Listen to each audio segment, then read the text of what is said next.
शक्ति और शुद्धि की साधना। मूलाधार से सहस्रार तक देह शुद्ध हो रहा प्रश्वास से। श्वास प्रश्वास जितना दीर्घ और सूक्ष्म होगा, श्वासों के साथ अजप अजप करते हुए मानसिक रूप से, आध्यात्मिक रूप से प्रभु की शरणागति को अनुभव करते हुए, प्रभु तेरी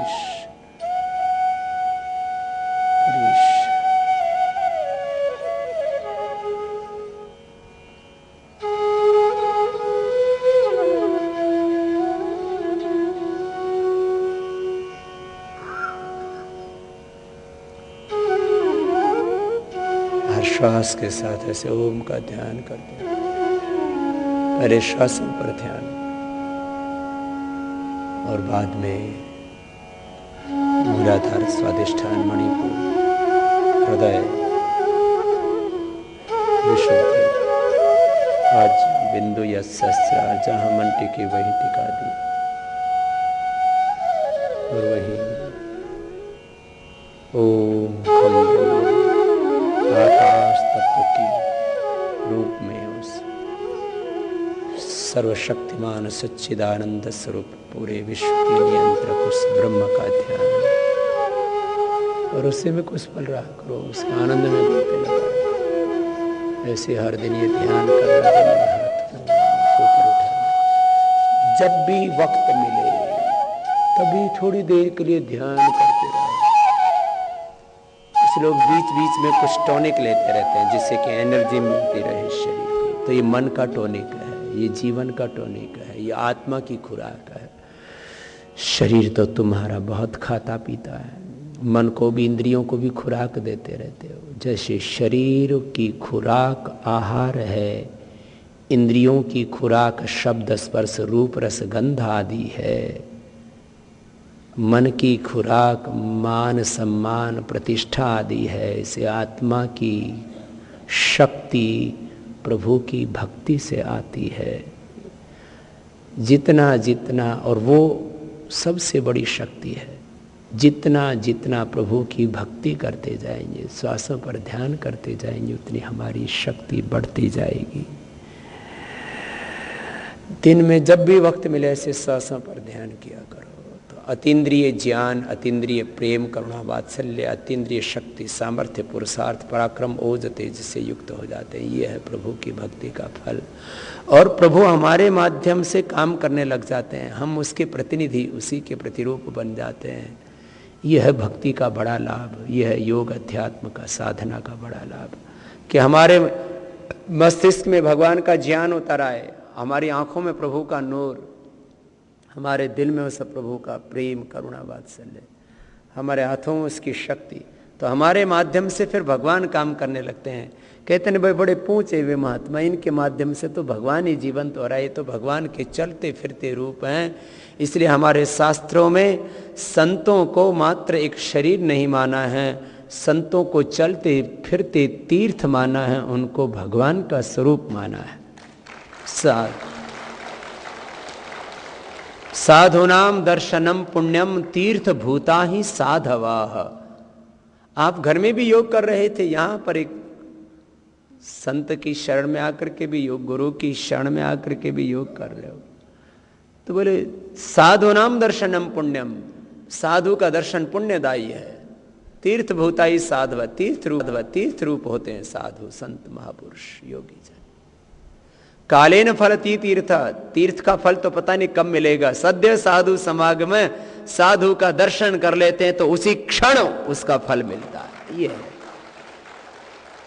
तो आप सब खुद साधु बन जाओ।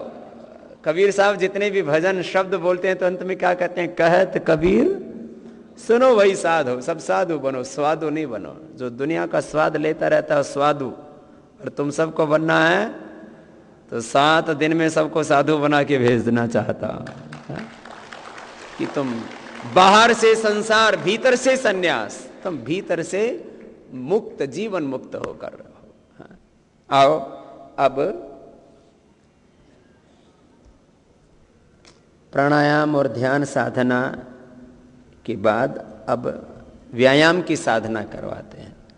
मनुष्य घिर गया है विकट संकटों से, अब तो इसको बचाना ही पड़ेगा, योग की शरण में आना ही पड़ेगा। चलो खड़े हो जाओ। और अब पहले मोटापा के लिए, फिर मधुमेह के लिए, फिर मेरुदंड के लिए, फिर पेट के लिए, जो भी है सब अभ्यास कराते जाएंगे। और अभ्यासों की शर्त क्या है? लंबे लंबे श्वास, पूरी एकाग्रता के साथ। मैंने जीवन के सूत्र दिए हैं ना आज आपको, तो जीवन का सूत्र है हर काम को प्रभु की पूजा मान करके करो, एकाग्रता से करो और उत्साह से करो। ये 10 अभ्यास रोज करना, मोटा मोटा और मोटी मोटी, सब पतले पतली हो जाओगे, है ना, लंबे लंबे श्वासों के साथ। अभी कितना कितना घटा लिया है? 1-1, 2-2 किलो, 2, 1, 2 तो सबका हो गया 2-3 दिन में ढीला। और जो ज्यादा जागरूक होंगे उनका 3-3 किलो भी। कितना कितना कर लिया? 2-2 किलो वजन कम, हाथ उठाना जरा, जिन्होंने 2-2 घटा लिया है 3 दिन में 2 किलो है? और 2 किलो वाले काफी हाथ उठे। और 3 किलो वाले, 3 वाले, एक तो उधर बाबा जी हैं हमारे, क्या नाम है, 3 वाले अपवाद है। रोज का 1 किलो बड़ा मुश्किल होता है, लेकिन 2 किलो में तो जनरली सब, आधा किलो तो एवरेज है ना। 1 महीने में 15 कम हो गया, और क्या चाहिए? लंबे लंबे श्वास, बस। अब योग को नहीं छोड़ना, है ना।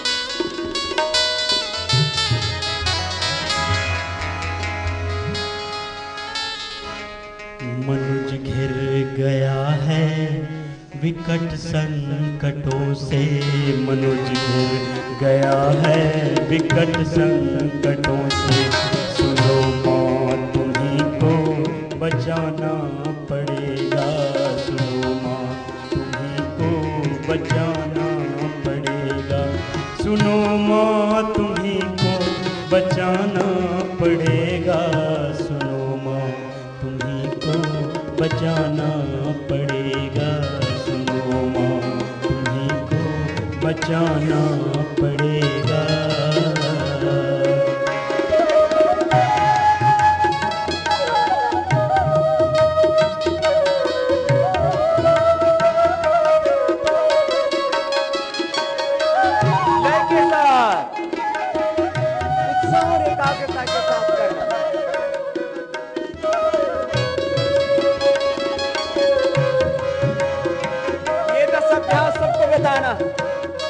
योग की शरण में, प्रभु की शरण में सब दुख कटेंगे, सब रोग मिटेंगे। भाव से और विधि पूर्वक क्या करो, पूरा अधूरा नहीं।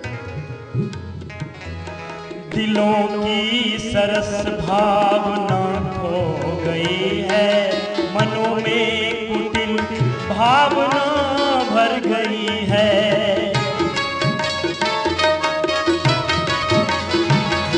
दिलों की सरस भावना खो गई है, मनों में कुटिल भावना भर गई है। मनुज को मनुजता नहीं भा रही है, मनुज को मनुजता नहीं भा रही है। विमल भाव फिर से जगाना पड़ेगा, सुनो माँ तुम्हीं को बचाना पड़ेगा, सुनो माँ तुम्हीं को बचाना पड़ेगा।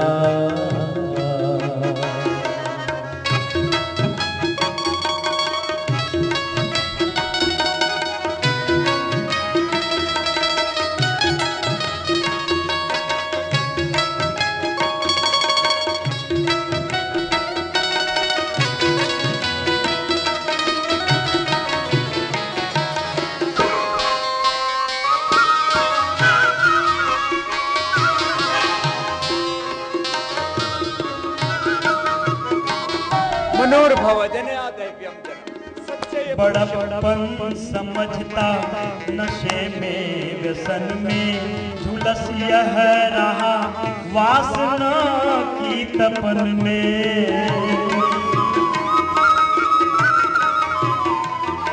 बड़प्पन समझता नशे में व्यसन में झुलस यह रहा वासना की तपन में। इस स्वाद से विष पिए जा रहा है,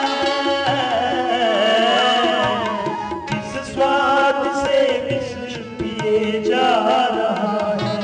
इसे कर पकड़ कर चलाना पड़ेगा, सुनो माँ तुम्हीं को बचाना पड़ेगा, सुनो माँ तुम्हीं को बचाना पड़ेगा। गया है विकट संकटों से, सुनो माँ तुम्हीं को बचाना पड़ेगा, सुनो माँ तुम्हीं को बचाना पड़ेगा। बिल्कुल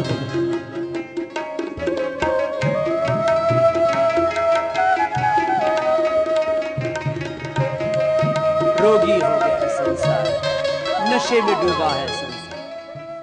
अब निरोगी निर्व्यसनी बनाना है ना सबको। ऐसा चक्रव्यूह रोगों का, ओहो, चारों तरफ बीमारियों ने डेरा डाल दिया है। बीड़ी सिगरेट शराब की नदियां बह रही। और योगी एक ऐसा है जो निरोगी बना सकता है सबको, निर्व्यसनी बना सकता है। हर साल करीब 10 लाख करोड़ रुपए देश का बर्बाद हो रहा है नशों में। बहुत दुख होता है। अज्ञान, अन्याय, अभाव चारों तरफ देख करके बड़ा दुख होता है। बचेगा कैसे संसार? योग से ही बचेगा। ये भोगों की, भौतिकतावाद की, उपभोक्तावाद की, बाजारवाद, पूंजीवाद की आग लगी है। अध्यात्मवाद, राष्ट्रवाद, मानवतावाद, यही है बचाव का।